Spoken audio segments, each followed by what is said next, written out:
Product not yet rated. Hey guys, my name's Tomasz Gop. I'm an executive producer at CI Games working on Lords of the Fallen, our action RPG that's been in development since 2011 and it's gonna come out this year on PlayStation 4, Xbox One and PC. Let's roam a little bit around Old Monastery, and in the meantime I'll tell you about some crucial ideas that drive the development of our game. First few combat encounters you will see here focus around faster and agile opponents, so I'll try to use lighter gear and maneuver right. For example, trying to get the perfect positioning and perfect timing for an effective critical strike. It requires a little bit of practice, but is well worth the effort. The world we set the game within is very old, and that couple thousand years ago, people have fought and successfully defeated their god together with his demonic army, and it's since then that they believe evil can be completely cast away from human nature. Each individual who commits a deadly sin is forever marked with a tattoo across the face, becoming an outcast for an entire lifetime.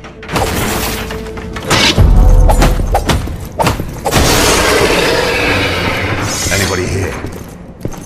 Harkin, our hero, has a very dark past behind him, and because of that, when the demons, or the Roger as we call them, started to reappear, he is assigned to face the threat. It's almost as if people believe that they can fight evil with evil. Oh, and by the way, it's worth mentioning that we really put a lot of work into highlighting the feeling of intense duel within each single one-on-one encounter that you will come across. Here, this next enemy normally would not be much of a hassle because he's mainly attacking from a distance, but surprise, surprise, there's a second one.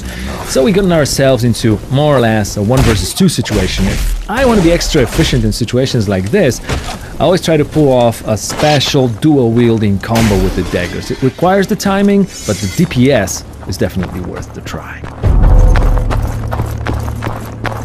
The game will also unlock new worlds for you to explore once you advance on the story path, but the ones you just left are not locked away from you. It's not only possible, but also very encouraged to re-explore the places you've already visited, and the new areas will open up, presenting you with new loot and new opponents.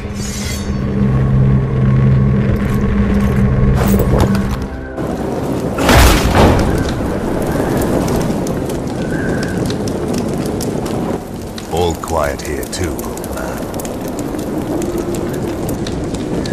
I'm not leaving without answers.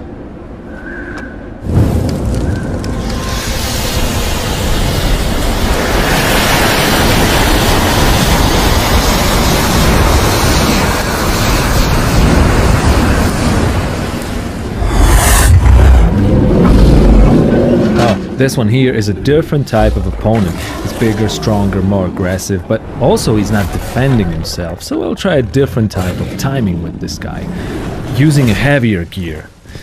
Since we're not a slasher, certain things will not work, like mashing the button, for example. Blocking, well, that probably won't get you far in the long run. So let's set the pace right here. I'll get in, wait for time to deal slower and stronger strike, then get out, rinse and repeat. It's quite useful with heavy weapons like this hammer, and you can even charge the attacks. Another one bites the dust.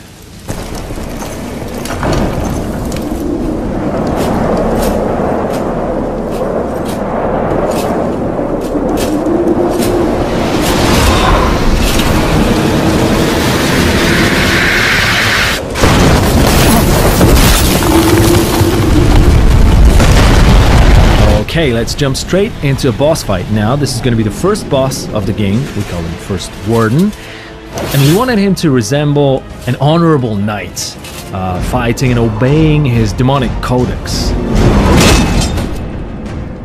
Gameplay-wise, our goal was to mix action with RPG in a way where all elements, including story, world, and characters, revolve around the user experience. In our case, that means combat and character development. Basically, there are two main pillars of combat in Lords of the Fallen: melee fighting and magical, supernatural skills. The first one is fairly tactical and rewards players who like the feeling of learning and that special sense of becoming proficient at game mechanics. The magical side of Lord's Combat, on the other hand, even though it's not covered in this video, is designed to feel very spectacular and powerful. But that is also not the only reward that comes with using it. Our goal was to give players the means to distribute the process of learning how to play the game along the time they choose. You'll always be able to use magic at times when the difficulty spikes, so it's up to you if you want to use advanced strats instead, especially if that might get you a better loot.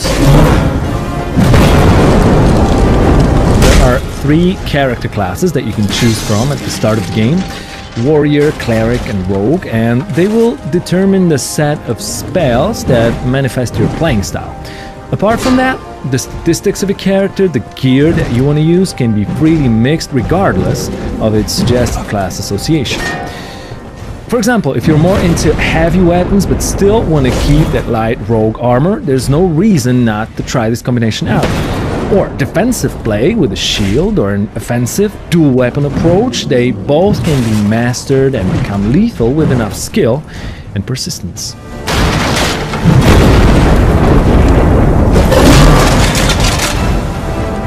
The last stage of the first Warden fight is where it gets interesting, because we finally managed to destroy the shield, making him a bit more vulnerable.